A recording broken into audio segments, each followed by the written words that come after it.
Imagine a dense fog slowly rolling in. Normally, the birds and insects and other animals of the swamp are singing their songs, but as this fog creeps in, they go silent.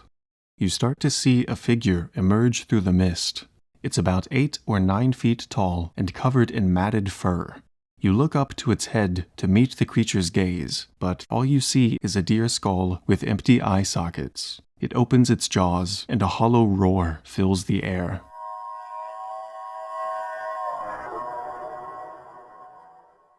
Howdy, partners. Let's build a swamp.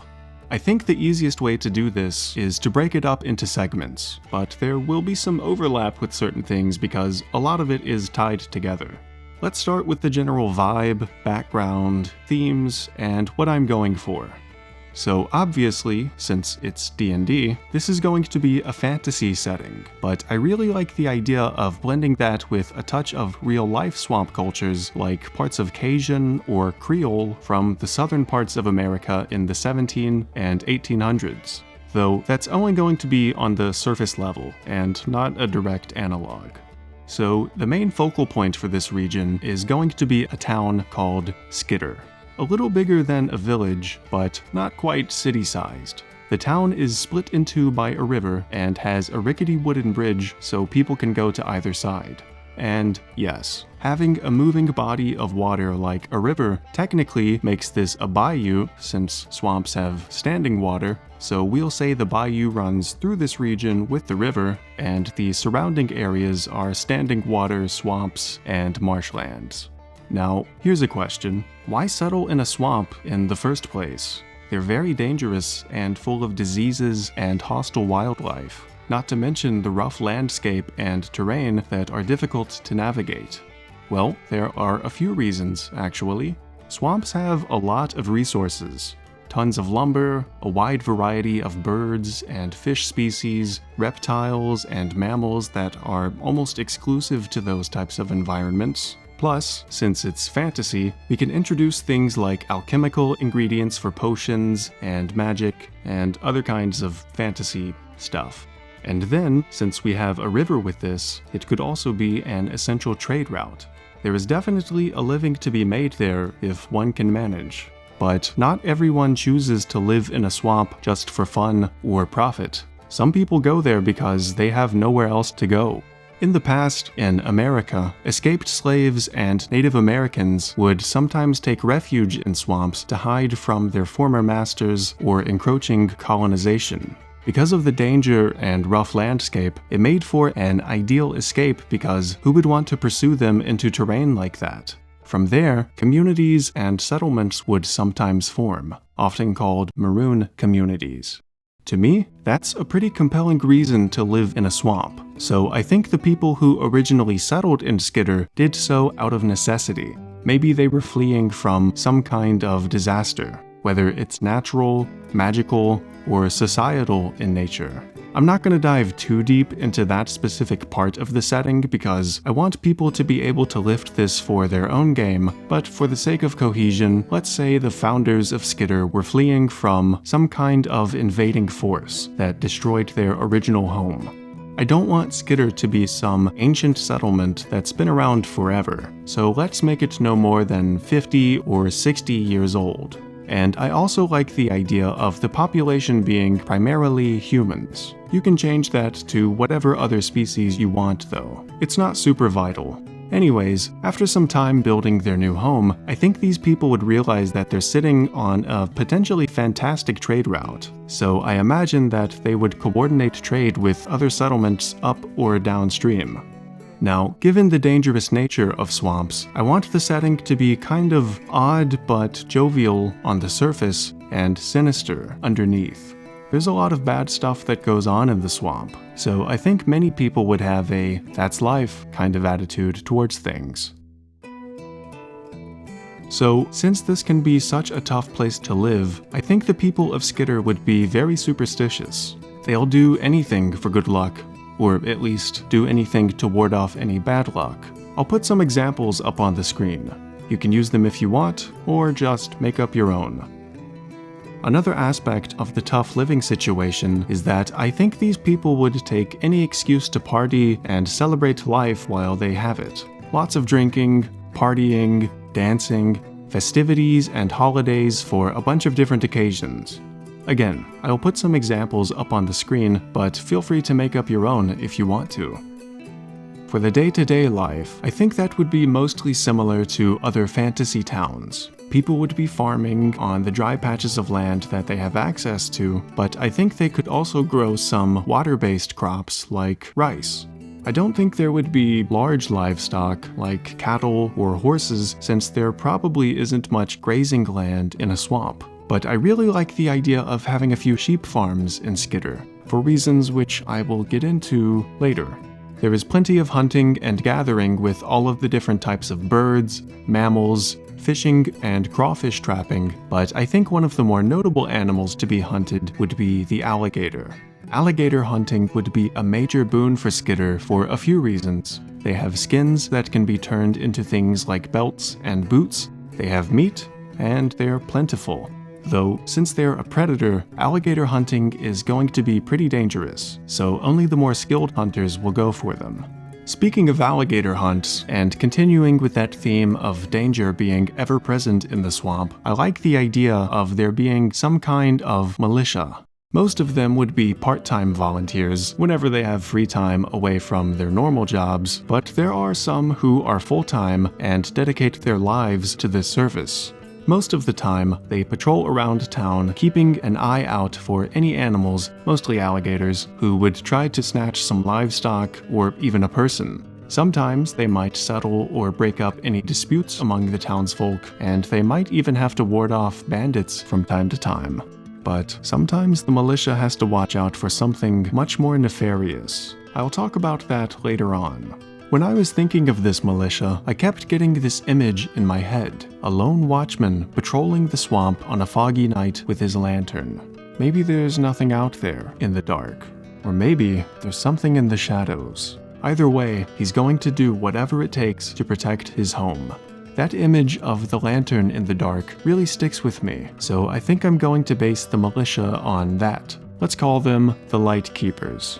I don't think they would be an incredibly organized militia with matching uniforms and rigorous training, just people using whatever they can spare. Maybe some of them carry their armaments from a previous life of warfare, but most of them will just have spears, simple wooden shields, maybe some kind of leather armor. But all of them will have the symbol of a lantern somewhere on their person, and they all wear it with pride.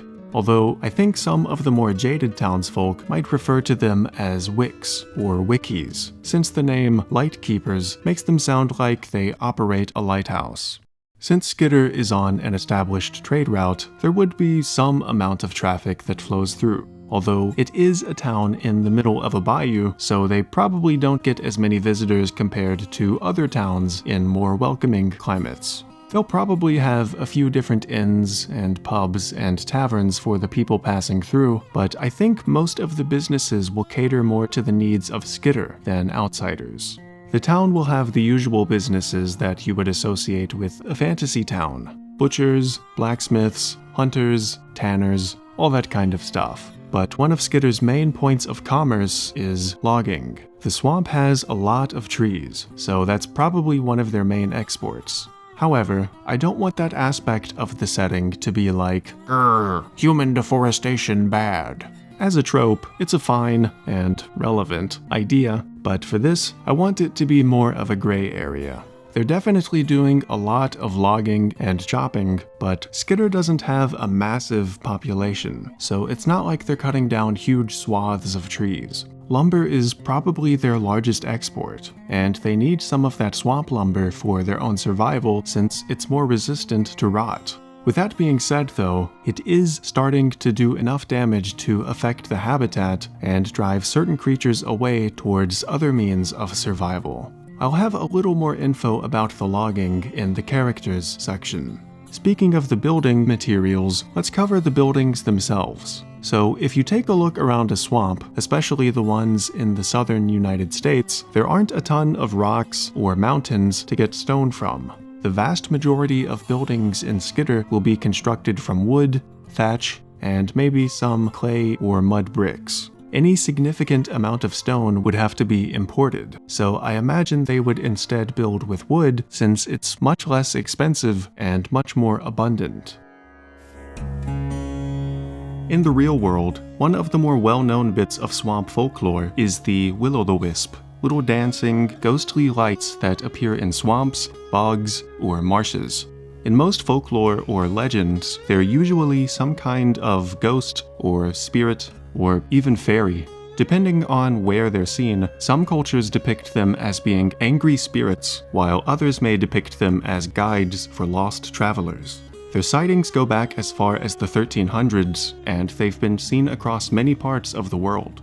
While the exact cause for every single sighting can't be known, one of the more agreed upon theories is that the lights are a result of swamp gases building up and then suddenly combusting when released into the air.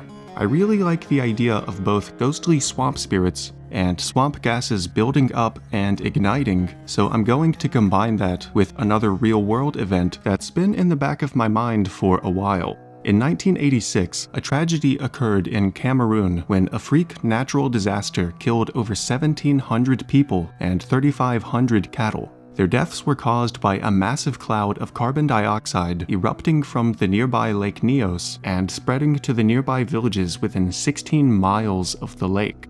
Now, as for what caused the lake to spew all of that gas, the very brief, dumbed-down version is that CO2 builds up in very specific circumstances inside of a lake, either through something like volcanic gas under the lake or organic material decomposing inside the lake. Once enough of that gas builds up in the right circumstances, it can then be released into the air with some kind of natural catalyst, like an earthquake, landslides, or even rainstorms. Basically, it's like shaking a can of soda and opening it. I'll put a link in the description to a video that can explain the event in more detail if you want more info. Regardless, an estimated 1 to 300,000 tons of CO2 were released into the air and suffocated almost anyone within 16 miles. It's reported that the normally blue water turned red from all of the iron-rich water at the bottom being floated upwards and oxidizing from the air. It is also reported that the sudden gas release spawned a large wave that swept the shore and knocked down trees close to the lake. Altogether, it's a pretty horrifying event, but I think we can borrow parts of that for the swamp setting. So I like the idea of having a previous civilization in the swamp long before the people of Skitter arrived. A society deeply in tune with nature, and one that practiced mysticism and shamanism. I like the trope of a collapsed, advanced civilization that leaves behind wonder and mysteries. So I'm going to make something like that with these swamp dwellers. Though instead of them being technologically advanced, I want them to be a heavily magical society. One way to show how far they developed as a civilization would be with their architecture. I really like the imagery of stone ruins being slowly overtaken by nature, and I also like how much that will stand out compared to the wooden and thatch buildings of Skitter. It raises questions like, where did they get all of the stone? How did they get it here? Why did they choose to build with that instead of wood? I like the mystery of that, especially since it's a collapsed civilization, so I'm not going to think of answers for those questions. Though if you want to do that, go for it. I don't think these people would have had a vast empire stretching across the entire swamp, but they definitely had a strong presence and ruled over the land.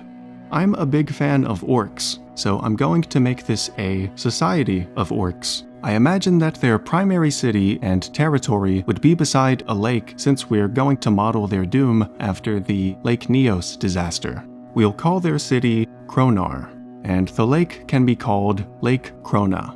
Feel free to change the names. For a brief timeline, let's say the orcs' history in the swamp goes back a few hundred years. We don't have to get too specific, and I don't think we should, since most of their lore and history and culture will have been lost to time. So anyways, they build up their lakeside city over a few hundred years, but meanwhile, the lake is building up swamp gas underneath. One day, we'll call it the Great Disaster, all of that swamp gas is suddenly released into the air and unleashed onto the city.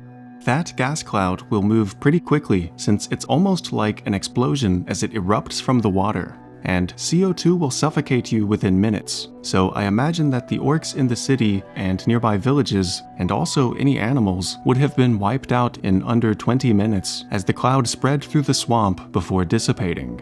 Some orcs who were on the outskirts, or out hunting, or just away for whatever reason, would have survived to tell the tale, but the vast majority of the orcs were killed by the gas. Now, CO2 is colorless and odorless. However, there are some reports of survivors of Lake Nyos claiming to have smelled gunpowder or rotten eggs, so there may have been traces of other volcanic gases in there as well. I like the idea of the orcs being able to actually see the cloud as it envelops their city, so we'll say it was CO2 plus some other gas to give it a foggy white color.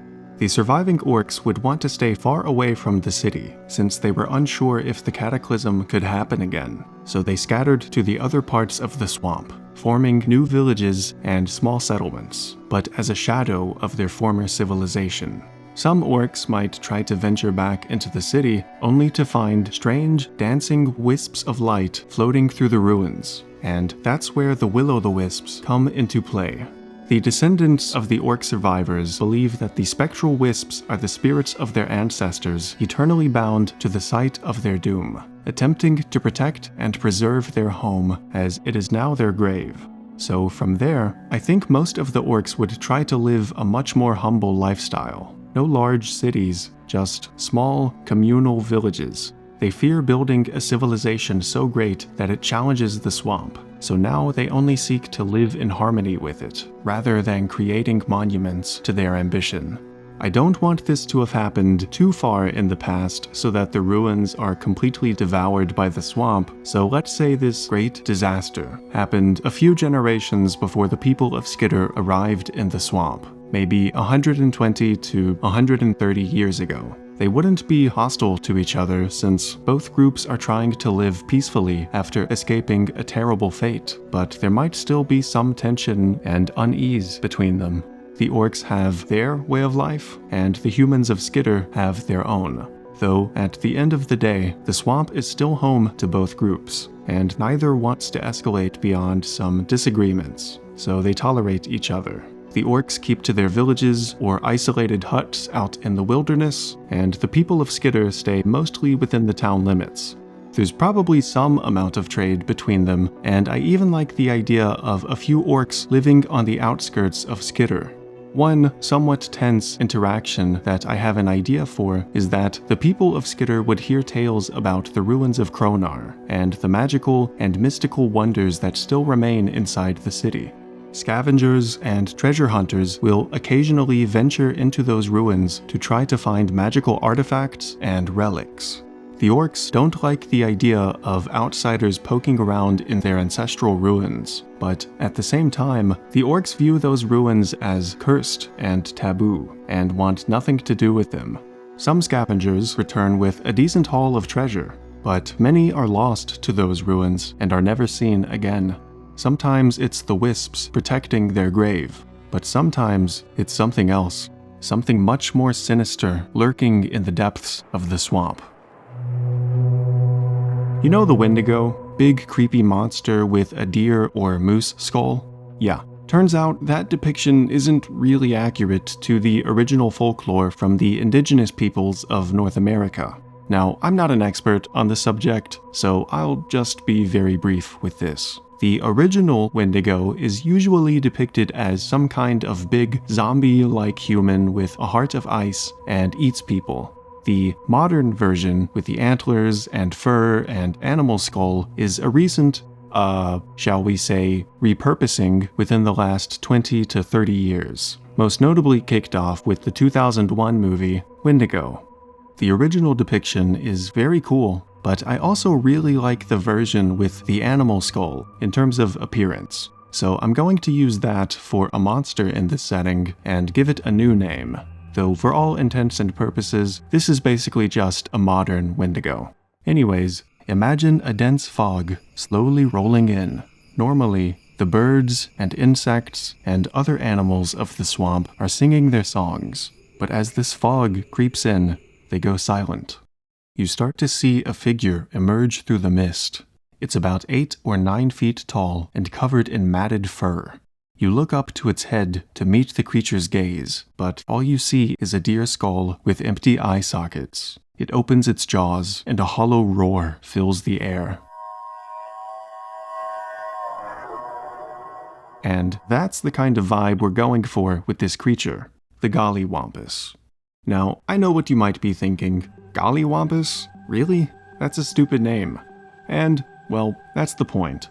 Kind of. The out-of-universe reasoning is that I like those outlandish types of creature names like the Jabberwock from Lewis Carroll's poem Jabberwocky, so I wanted to make a creature that had a wacky name. The in-universe explanation goes as follows.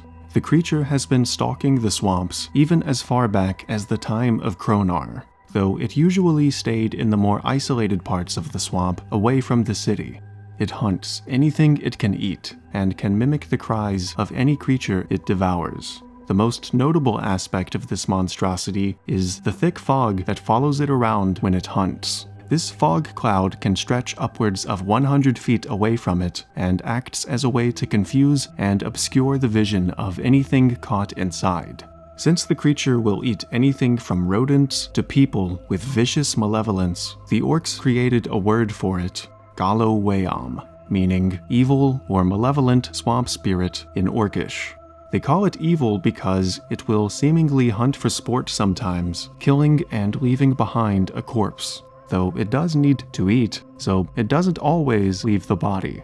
As for the spirit part, it doesn't behave like any natural animal that they've ever seen, and it seems to appear out of nowhere once the fog rolls in, hence the name Evil Swamp Spirit.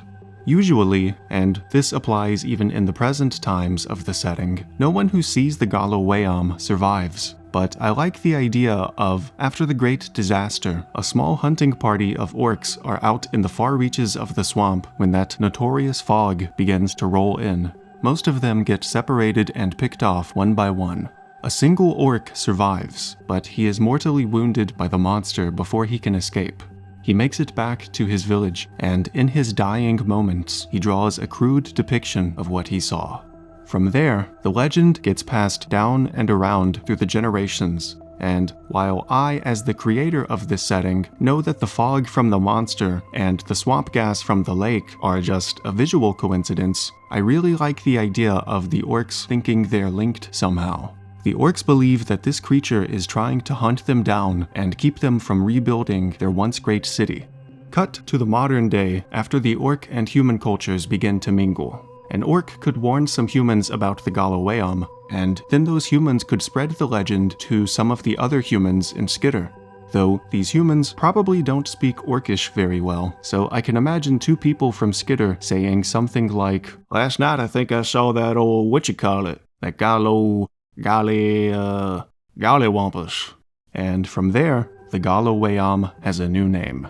Most people from Skitter, since no one who sees the creature has survived, probably don't believe in it and think it's just a legend or a fairy tale to keep people out of the swamp at night. But I think there are a few, especially among the older ranks of the Lightkeepers, who very much believe in the creature's existence. They know that when that cold fog creeps in, someone is going to die. So, like I said earlier, usually the Gallowayam keeps to the more isolated parts of the swamp. But due to the humans logging starting to encroach more and more, habitats are getting disrupted. Where once the monster could hunt freely, it's having to adapt and change its strategy somewhat. Within the last several years, it's been growing bolder and stalking the edges of Skitter at night occasionally, sometimes pilfering a sheep or 2 from one of the farms, or even snatching a person. The humans of Skitter chalk it up to alligators, but some of the more seasoned Lightkeepers have their suspicions about the true cause. Now, this video is more about the setting rather than the specific stats and numbers, but I do have some ideas for the Gallowayam's abilities. Obviously, there's the fog. That functions basically the same as the fog cloud spell, just with a larger radius. Given this monster's powerful build, I think it would be able to dash around pretty quickly. you could give it 40 feet of movement and also some kind of dash legendary action. The last ability idea involves the sheep I mentioned earlier. The Wendigo's original folklore treats it as a cannibal that grows larger and larger from eating people, so I want to partially borrow that idea. The Gallowayam probably has a lair or den somewhere that it keeps some of its prey in as a way of stocking up. If the players ever fight this creature in its lair, I like the idea of there being a few sheep around the map that it can quickly devour and regain some hit points. I want this thing to behave kind of like the xenomorph from Alien. It is a cunning and vicious ambush predator, but when it's backed into a corner, it will absolutely fight if it needs to. Let's get into some characters. Feel free to change or repurpose these to fit whatever needs you might have. The first one is Overseer Yannick. He is an elf male who is in charge of the entire logging operation in Skitter. Now, in my own setting, there is a trading company called the Gilded Dawn, and this logging company is a member of that organization and is managed by Yannick for the Gilded Dawn. If you have your own trading companies in your setting, feel free to swap mine out for yours. Anyways, Overseer Yannick is a very wealthy person. He is easily the richest person in Skitter and has a considerable amount of power and influence within the town. Skitter doesn't really have a de facto leader, but he's one of the few people who would be closest to that. He's kind of abrasive and arrogant, and sees both the people and the town of Skitter as beneath him. He despises living in a swamp, but he stays since it's making him very wealthy. I don't think he's necessarily an evil person, but he's far from nice. Although, since he sees the people of Skitter as a resource, he's going to protect them and help them when he has to. He probably, begrudgingly, makes donations to people in need and finances feasts and events for the town. I don't want this character to be the mustache-twirling, evil company owner that bullies the town, but I also don't want him to be some charitable benefactor. I like him being right in the middle. Next, we have the leader of the Lightkeeper's militia, Lyra. Lyra is an older woman in her 50s or 60s who founded the militia a few decades ago after her young child and husband were taken by alligators in a freak accident by the river. She was once a farmer, but after seeing not only her own family, but others as well, get taken by the swamp, she had had enough. Something had to be done, so she rounded up a few volunteers and began patrolling the town whenever they had free time. Over time, more people joined, even drifters from other places who had weapons training and experience. Lyra is now a hardened protector of Skitter, and has the scars all over her body to prove it. She acts as the sheepdog for Skitter, and the people are her herd. She is well respected by the town, and even some of the orcs that know of her as well. Overseer Yannick and Lyra do not get along at all, but they'll work together when the necessity arises. For the orcs, I like the idea of some kind of old lore keeper living out in the swamp. He could be in his own isolated hut, or in one of the few small orc villages scattered around. I'll name this one Gorug. Gorug is an older orc in the later part of his life. His grandfather was the hunter who saw the Gallowayam and drew it before he died. Intrigued by the stories of his grandfather's fallen civilization, Gorug knows just about all of the few bits of history and stories that remain from the orcs' previous society. I think Gorug would be someone who thoroughly enjoys conversation. He wants to preserve his ancestors' culture and history and pass it on to the next generation before death finally takes him. He's eager to share his knowledge with anyone who will listen, though maybe in exchange for some tasty food or even lore or stories from another culture. Another orc is Oola. In contrast with Gorug, Oola is much younger, probably mid-20s, and lives in the outskirts of Skitter. She is a skilled hunter and is driven by her curiosity. Oola is of the newer generations of orcs that have been accustomed to the humans for a while, so I like the idea of her living among them since she's fascinated by human culture. She's well respected and mostly liked by the people of Skitter, and would 100% be willing to join the player characters on any kind of hunt, whether they're hunting animals or monsters. Going back to the humans, I think there would be some kind of pawn shop that sells various knickknacks, treasures, and magical artifacts and relics scavenged from Kronar. So let's have this pawn shop be run by a human woman named Miranda. She has good connections with the people that scavenge the ruins of Kronar, and also probably has connections for some of the more shady dealings within the town. Among the humans, she has a mixed reception. She isn't hated or disliked on a personal level, but some people know about her shady dealings and aren't very fond of that. I imagine that Lyra and some of the Lightkeepers aren't exactly fans of her, but Overseer Yannick probably looks the other way in exchange for some treasures or payoffs. Gorug probably knows about her and despises her for profiting off of his ancestors' city grave. The last character is going to be a human man named Cyrus. Cyrus is an old alligator hunter, or at least he was before one bit off his arm. Now he's just a fisherman and occasional trapper of crawfish. He's a little bit younger than Lyra, but they've been friends for a long time. I think I want Cyrus to be kind of like Captain Ahab from Moby Dick, though instead of chasing a massive white whale, it's a massive white alligator. And instead of relentlessly pursuing this creature, he's given up his life of alligator hunting since it's much more difficult now with only one arm. Though he still wants the beast dead because, 1, it took his arm and he wants revenge. And 2, this white alligator has started to become a problem, siring a bunch of offspring and creating an excessive population of alligators. All of these alligators are slowly becoming a threat not only to the balance of the swamp's ecosystem, but also to Skitter as well. I think Cyrus would be friends with Oola and kind of like a mentor to her. I imagine she would also like to hunt down the white alligator. Speaking of this notorious creature, I like the idea of the locals having a nickname for it like Ol Snapper.